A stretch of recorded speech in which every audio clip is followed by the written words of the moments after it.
The Department of Defense must cut $85 billion this fiscal year under sequestration.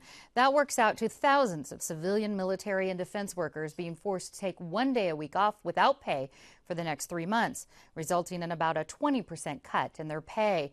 Here with more on the trickle-down impact is Frank Hewitt with San Diego's Defense Industrial Association. And Frank, welcome back. Hi, thank you very much. It's good to be back. Tell us about these jobs. Which specific jobs or employees are affected by this DoD furlough? By this furlough, we're looking at all government civil service employees throughout the DoD.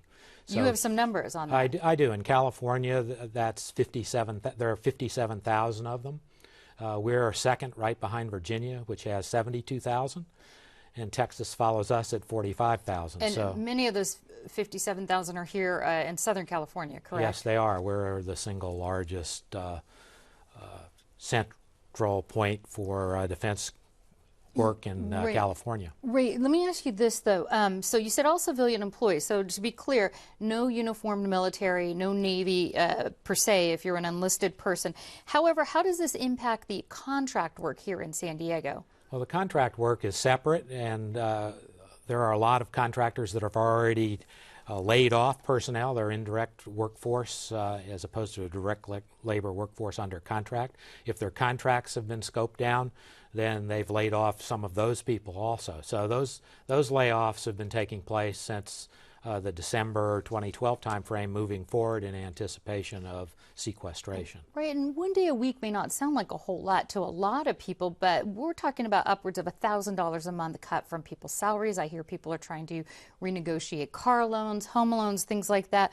What are employers doing? Are they staggering furlough day? I mean, how can they cope with this? Well, employers aren't. The federal government is staggering some of that a little bit. They have the latitude within their commands to figure out how they lay off or furlough those civil service workers over the next 3 months.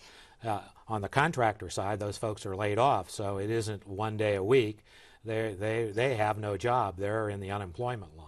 Okay. What about for the military then? Is this going to ultimately impact the military and what they're doing? The cuts have to come somewhere.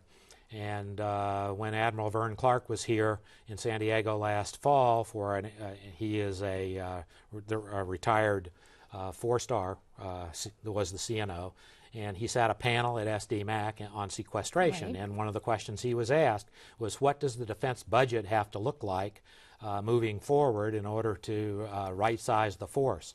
And the answer was $500 billion a year. That's not the base budget of the DoD budget. That's the total DoD budget, and it includes any wars we're in, not the additional augmented funding to fund those wars. Well, I understand this for this fiscal year, $1.8 billion. The DoD, the furloughs, the DoD anticipates it will save them $1.8 billion for this fiscal year.